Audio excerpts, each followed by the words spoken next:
Well, Jane's 19-year-old niece Betty got over her crush on a 41-year-old man and has become interested in Carl Neff. He's 22, the nephew of Mr. Ace's wealthy business partner, Mr. T.Y. Neff. Carl also realized that he and Betty had a lot in common. This episode takes place a few nights later in the Ace's bungalow, and it's almost 10 o'clock. We find Jane, Mr. Ace, and their friend Marge discussing the romance. Listen. Oh, it's almost 10 o'clock. Where is she? Oh, you know where she is, dear. Yes, working, I suppose. That's what she called up and told you this afternoon, wasn't it? She said she'd have to work late tonight. Oh, sometimes you're as innocent as the new mown hay. What? I don't blame you for laughing, Marge. Imagine, he believes she's working. He hasn't been around, Bob. Yes. Sure, she called up and told me she wouldn't be home to dinner because she had to work. Well, I know better. There's not that much work there. Well, don't I know it? And what do you think I said to her? I don't know. I said work, and she said, yes, work. And I said, well, Betty, it's nice work if you can get it, I said. And we both laughed except Betty. And she said, what are you laughing about? And I said, I hope you have a good time. And she said, what do you mean good time? And I said, oh, now, Betty, don't try to pull the bull over my eyes. And then... Pull the bull? Isn't that awful? If you knew she wasn't working, why didn't you insist that she come home at a respectable hour? Oh, dear, you can't do that. After all, a girl's only young once in a while. And as long as we know that she's with Carl... Oh, I suppose it's all right for her to stay out as late as she likes with Carl. A couple of weeks ago, when she was running around like this... This is different. A couple of weeks ago, we didn't even know where she was or who with. But with a boy like Carl, it's different. Oh, fine aunt you are. I suppose you think this would be all right with her mother. I'll say the world it would. She wouldn't like anything better than Betty to marry Carl. Marry him? Yes. Oh, wait a minute, Jane. You're kind of rushing things, aren't you? Well, I don't believe in long engagements. Engaged? Who's engaged? Well, it's just the same as... Did Betty say they were engaged? No, Betty won't say anything. She's ashamed even to talk about it. I mean, after the way she told us she was through with all men. And here she is in love with Carl. What is this talk about love? A week ago they were hating each other, and now you've got them in love. That's the most ridiculous thing yes? Well, I suppose you didn't see her at breakfast this morning. What are you talking You about? didn't see how she didn't eat anything, just kind of sat there nibbling on the orange juice. You're so busy with your paper in the morning, you didn't hear me tell her that she ought to eat more. I had to say it 3 times before she even answered me. Finally, I said, Betty, snap out of it, I said. You're walking around the clouds. You've got to come down to the good old terracotta, I said. To the terracotta? Well, I did. And what did she do? Well, what did she do? Well, she kind of smiled herself and got up from the table and came over and kissed me and kind of patted my head and walked out. Well, if that isn't love, then I don't know. Oh, that's love. I guess that's as good a symptom as any, Jane. Well, sure it is. Now, listen, I don't get this. Why, dear, she's in love with him as sure as you're a foot. Well, I'm no foot. Oh, it's just a saying, dear. Oh. Why, I even wrote my sister about Carl and Betty. You did? Jane, don't you think you should have waited to be sure? I am sure. Oh, you are. Just because Betty loves Carl, as you say, you're just sure that they'll get married. Well, what's to stop them? Not us. No, not us. But don't you realize that his uncle, Old Man Neff, is one of the biggest men in this town, not only financially, but socially? Yes. Isn't Betty lucky? Lucky? She'd be lucky to get Neff to even say no to her if Carl ever asked the old man to consent. They're a snooty family. They belong to the 400 here in town. Oh, yes? Well, how about my family? Just a minute now. What do you mean by that? Oh, nothing. Yes, you did. I don't see where his family's any better than mine. Comparisons are odious, Jane. My family does. You take that back. Oh, I did. And what are you laughing at? Nobody's going to say that about my family and get away with it. All right. Your family is just fine. I should say they are. All right. They came over on the Mayflower. They did not. Don't you say that about my family. Oh, they didn't come over on the Mayflower. No, they were all born in this country, trying to make foreigners out of them. Trying to make Oh, I don't see what's funny, Marge. I'm sorry, Jane. I guess I just have a peculiar sense of humor. I should think you have. My family is as equal as anybody's family, a little more equal of anything. Yes, Jane, yes, we know. All right, so Mr. Neff's got a lot of businesses. Isn't my father a doctor? Doctor in a one-horse town. I heard that last remark. Oh, I didn't mean for you to. Well, I did. Oh, stop arguing, you two. Well, he can't say my father's a horse doctor. I didn't say a horse doctor. Say that, Jane. And he's not complaining about your family. He's just trying to point out that the Neffs are the first family in this town. Well, my family isn't last. No, but it's the Neff background. Oh, background. Suppose Mr. Neff does own property. Doesn't my family own the house they live in? Sure, they do. Sure they do. Suppose they're not rich millionaires. What difference does that make? My goodness, didn't you ever hear of a rich girl marrying a poor boy and a poor boy marrying a rich girl and vice versa?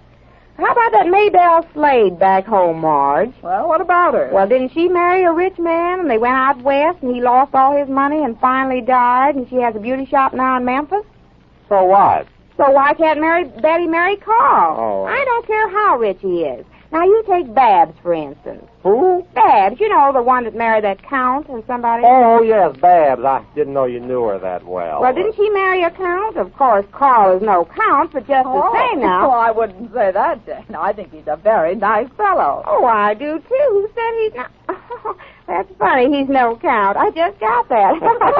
Yes. Well, enough joking around. Now, where was it? Oh, yes, of course, Carl. Oh, stop making comparisons and stop making plans for other people. Well, who's making Now, plans? just a minute. You're both talking like children. Jane's just guessing at all this. She doesn't know for sure that Betty and Carl are even thinking of anything as serious as marriage. Now, just a minute, Marge. I know what I see, don't I? And I know what I see, Jane. I see that it's after 10 and Betty isn't home yet. Well, she should be. If you're trying to make an impression on Carl, have it your way. If you want Betty to make a good impression on him, he's going to have a fine opinion of her, keeping her out till this hour of night. What do you mean? Well, she should be a little more discreet. What is he going to think of her, a girl that stays out with a fellow she just met a week or so ago until any hour of the night? Oh, yes, I think he's got something there, Jane. Oh, I see what you mean. Well, that's different. I'll tell Betty that. I didn't think of it that way. Well, it's about time you did. Oh, well, that think must of- be Betty now. Now, don't you holler at her. I'll tell her tomorrow. Just All a minute, right. Betty. Now, don't make a scene, eh? I won't, but somebody ought to. She can't be doing... Betty, when have you been... Oh, Mr. Neff. Is your husband in? Yes, come in, Mr. Neff. Come in. We were just talking Well, about Mr. you. Neff, this is an unexpected pleasure. Well, it isn't for me. Does my nephew have to work all night at that office of yours? Well... Oh, Mr. Neff, did you think he was worth... Oh, ouch. Oh, I'm so sorry, Jane. You stepped right on my Oh, foot. I'm so sorry. Sit down, Mr. Neff. I can't sit down. I'm too nervous. 3 nights in a row he hasn't come home to dinner, and I sit up waiting for him. Well, there's nothing to worry about, Mr. Neff. It may not be to you, but I sit there at that dinner table alone night after night, worrying about him until I can't eat a bite. Oh, can I get you a little sandwich or something, Mr. Neff? No, I don't want anything. Oh, Jane, will you please... Oh, why, Mr. Neff, there's really nothing to worry about. He may have had some work. He wanted to get out of the way. That was... May have had. Yes, he... Didn't you instruct him to work late? Well, no, but you see, he's taken such an interest in the business that I guess he can't tear himself away. After all, you did want him to settle down and get into the swing of things. I do. That boy's the only thing I've got left. All the rest of them, the whole caboodle of nieces and nephews and parasites, I've washed my hands of them. I'm staking everything I have on this boy. Well, I'm sure he's worthy of it. He better be. He started out to be like the rest of them, with their country clubs and nightlife. Well, I'm going to keep him from it if it's the last thing I do. He's the only one of the whole family that can amount to anything. Only one in your whole family? The only one, Mrs. Ace. Well, now, my family... Well, Mr. Neff, I don't think you'll be disappointed at him. I think he shows great promise. You really think so? Of course. He shows it by the way he wants to work this way every night. But I want him around me more. Does he have to work every night? Oh, of course not. If you want him as bad as that... I do. He's the apple of my eye, that boy. Oh, can I get you some fruit, Mr. Neff? No, I don't want Jane, anything. can't you see that Mr. Neff's upset? Please Well, I don't. was only trying to... Well, help. Mr. Ace, Yes? I don't know if I explained all the details when I came to you and asked you to put this boy into the business. Oh, yes, you told me he was just out of college and you wanted to get him started. That's it. I want him to be able to take over everything after I'm gone. I don't want to see my whole life's work going for nothing. And I think you've made a wise selection, Mr. Neff. That boy has stuff. You really think so? Why, of course. Well, I hope so. If he hasn't, I'll pound it into him. I'll let him start off on the wrong foot. No sooner was he out of school when he got himself involved with some woman. I got him out of that, and then he started running out with that country club set. I got him away from them. And now he's settling down to a business career. He's going to be all right, Mr. Oh, well, Neff. that's Betty now. I'll let her in, dear. Okay. If he keeps his mind on it, he'll be all right. And that's what I want him to do. None of this foolishness. Plenty of time for that later. after he's proved he's worthy of the trust I put in him. Sure. Oh, Betty, we were just... Oh, hello, Carl. Is that the boy? Well, come in. I guess who's here? Oh, Aunt Jane. Well, come in and see. This is going to be a big surprise for you, Carl. What are you doing here at this hour of the night? Oh, hello, Uncle. Don't tell me. Where have you been? Why, we went to a picture show. Picture show? I thought you said you had to work tonight. Well, we finished, and I thought I'd take Betty to a movie. Betty? Who's Betty? Oh, this is Betty, Mr. Neff. This is my niece, Miss Taylor. Billy. Jane, would you please stay out You of this? took this girl to a movie? Well, is there anything wrong in that, Mr. Neff? I'm not talking to you. No, Uncle Neff, I don't think you should use that tone to Betty. I'll use what tone I like. I thought you promised me you'd cut out this foolishness and tend to business. Well, you can hardly call Betty foolishness. Please, Carl, don't start an argument on my account. Now, you look here, young man. I thought we had an understanding. Yeah, but, Uncle, this is different. Betty and I... That's what you said the last time. If you'll only let me... Now, you come home with me. I'll have this out with you once and for all. Come on. But I want you to know... Please, Carl, go with him. I'll show you. I'll cut you out of my will. I won't leave you a penny. I don't care about your will. Carl, please go. Well, all right, Betty. Are you coming? Yes, Uncle. Good night, Betty. Good night, Carl. Good night, folks. Good night. Good night, Carl. Sorry about that. It's okay, Carl. We Carl? understand. I won't wait here another minute. I'm coming, Uncle. I'm coming. Going to picture shows. I'll cut you off without a red cent.